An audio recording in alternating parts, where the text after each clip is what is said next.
Please welcome Stefano Pilati. I don't know where he's coming from. And Dr. Fiorella Terenzi. We can go. Hi. Let's sit down. And Dr. Terenzi, welcome, they're very Italian,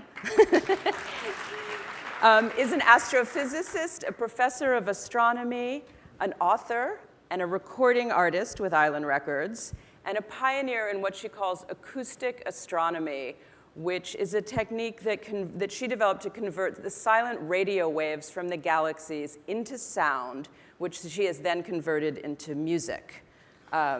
Techno music, I guess, is the proper word for it. So welcome. Hello. Hi.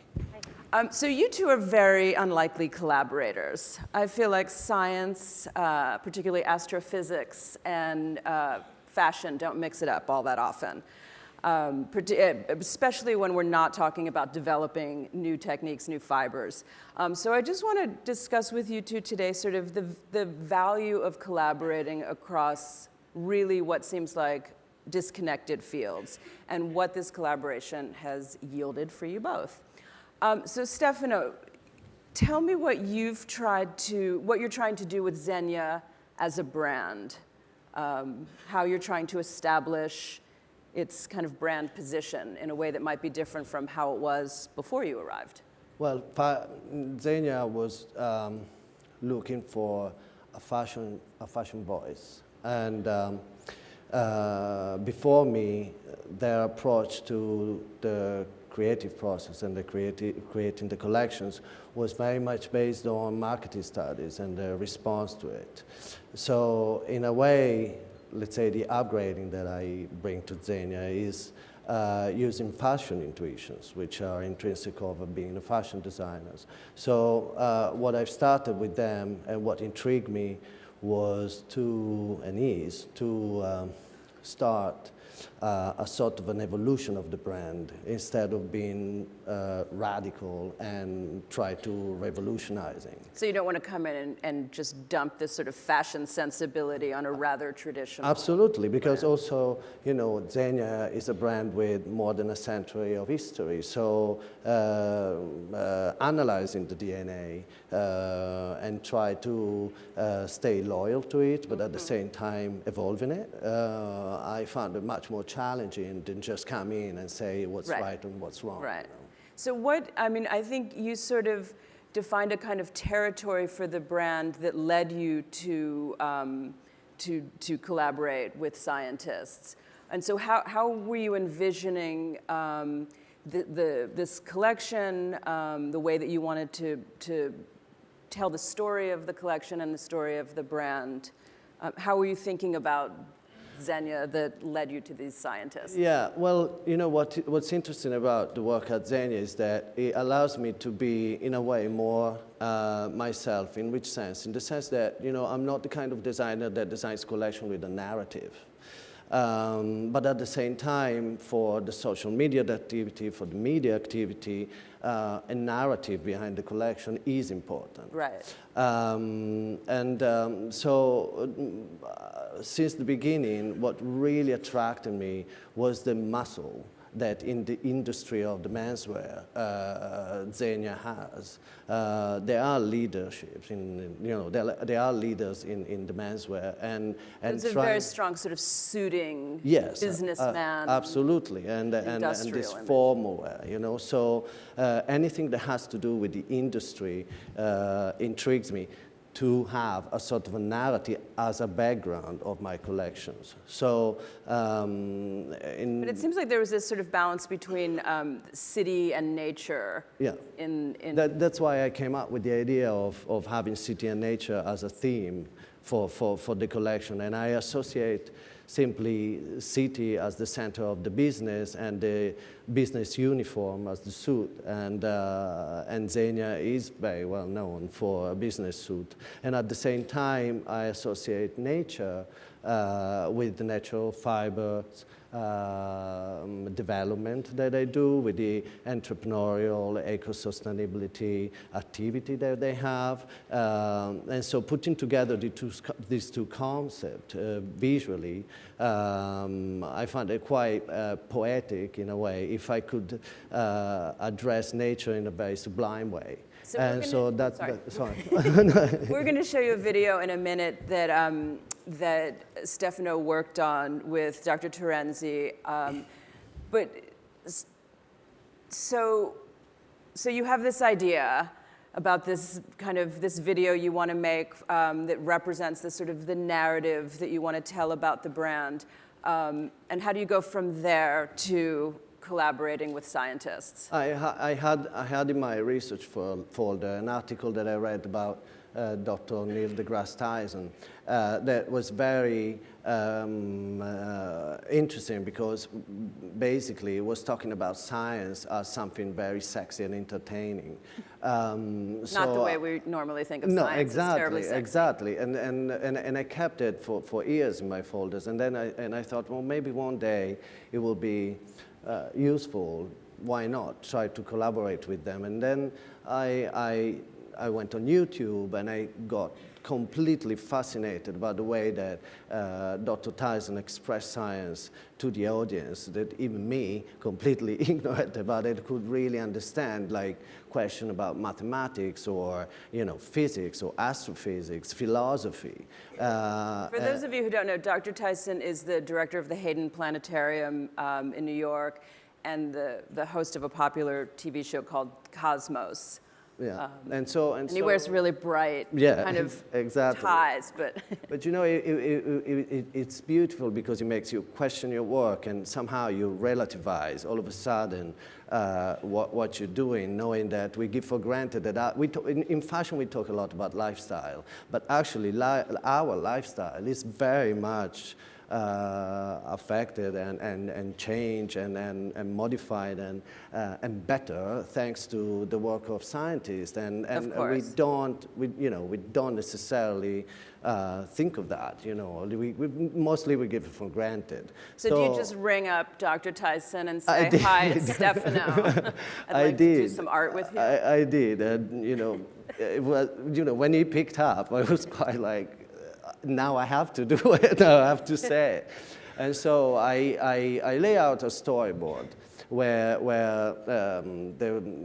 a trajectory from outer space could travel, zooming in the space where I was having the show, and start the right moment where the first model came out on the catwalk. And so I sent it to him, and he sent me a video that more or less, let's say, was similar to what I was looking for. I approved it, and then he suggested, exactly, and he suggested to work with Dr. Terenzi, because it's Italian, and also because I was, she's really chic. She's very chic. It was in the South Arctic, so not really easy.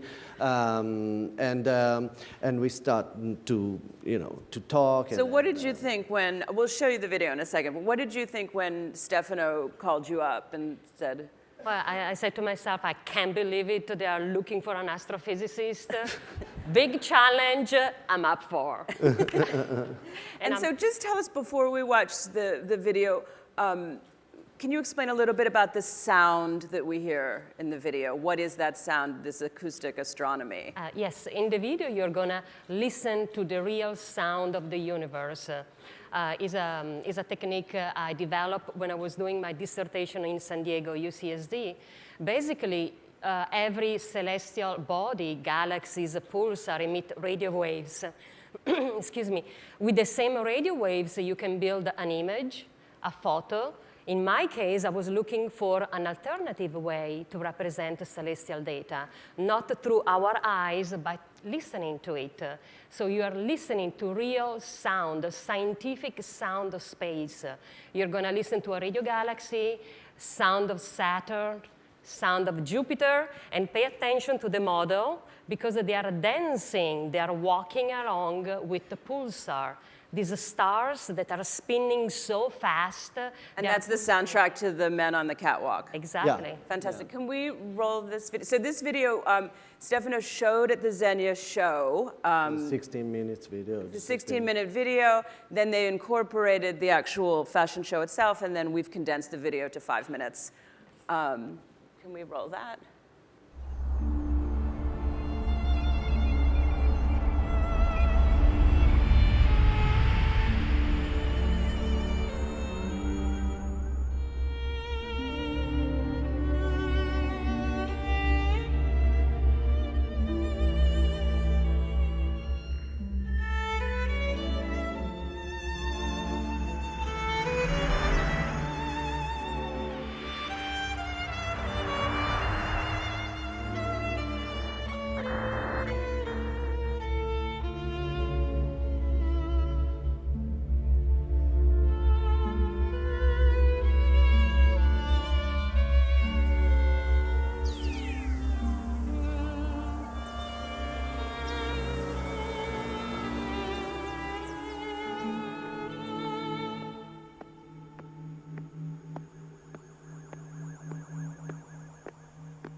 cool.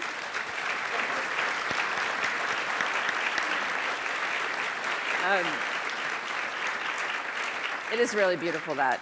So mixed with the sounds of the universe created by you and NASA, there's some music. Can you explain why you brought the music in and Well, the music. the Tchaikovsky? Well, the Tchaikovsky was because just for the, you have to contextualize this in a fashion moment, Right. while the fashion show is starting. So it's like the 60 minutes where I wanted to condense everything, and beside the model walking up and down, I had to give a rhythm Right. to the experience, Right. and touch the different emotional levels that combined the visual, video, and the clothes. So somehow I wanted to have a moment where this kind of silence and beautiful, unfamiliar sounds, still being kind of familiar on paradoxically, could be interrupted by something very poetic. And again, in contrast and in counterbalance with the sound of the city that was quite boosting and strong. And so how did you find that the music went with the sounds of the universe as a musician? I was actually very surprised because listening to Tchaikovsky and the natural sound of the universe, they were in tune. They had this B flat, D minor tonality. So it was a real jamming with the cosmos. So what did this collaboration allow you to do? So, I mean, you're trying to show clothes. Yeah. The clothes are a teeny tiny part of this. What did the collaboration with Dr. Terenzi allow you to express? You use sort of science as a tool. Yeah, well, we are exploring. I wanted to, we talk about, especially in this kind of situation, we talk about like art mixing or connecting to fashion, or music connecting to fashion, and even movie connecting to fashion. And in a way, I'm no fashion school designer, and I always try to elevate fashion. And I believe that the collection that we did with art and music was to try to have fashion taken a bit more seriously. Somehow Zegna is a brand that is known for being very serious. Yeah. Serious attire, serious choices, and business. Serious business. And I like the idea that almost as a form of escape, I could try to connect my work and the work of Zegna with the discipline, with science, and not with art or music, which is quite conventional nowadays. For fashion to yes, collaborate with art, and also, I'm trying to define, with my clothes, I'm trying to define the profile, let's say, at least aesthetically, the profile of a new leader, a new business leader. So in biology, medicine, science, physics, you have new leaders, and you have a generation of new leaders. So somehow I wanted also to explore the possibility to target a new demography that is not that usual for fashion, right. but Right, it makes sense for me and for the work that I'm doing with the brand and with the DNA of the brand. Yeah, absolutely. And Dr. Terenzi, what did this allow you to do? Was there surprise in this collaboration for you? It was a very surprise, but it was also a great discovery for myself as an educator. I teach at Florida International University. You have to imagine how difficult it is to capture the attention of my student. So now when I start my astronomy classes with the video, and they think science is boring, right? And they got to hear the universe, and then they see this fashion, they see Milan, they see different culture, different city. They are ecstatic, they are thrilled. Basically, I learned that I can educate and also entertain. And to summarize what my students think about my new teaching methodology, it's very short, is the OMG factor. They said, oh my God, I'm coming back right away. So they love it. And for the first time, my students come to class with a big smile. Thank you, Stefano, for that. For glamorizing science. Yes. We have a little time for questions from the audience. Does anyone have Any questions for Dr. Terenzi or Stefano? Cool. Okay, well, that's good. I think just to sort of sum up, I feel like a big part of this conference is this idea of collaborating, particularly across disciplines that would otherwise seem very separate. And I think we'll hear more about that in other panels. But Lisa Phillips is here from the New Museum, and they have a new incubator that's kind of merging art and technology. There's another speaker, Amanda Parks, who's coming up later, who also has an incubator developing new ways of producing textiles, merging science and design. So thank you. Thank you. Grazie.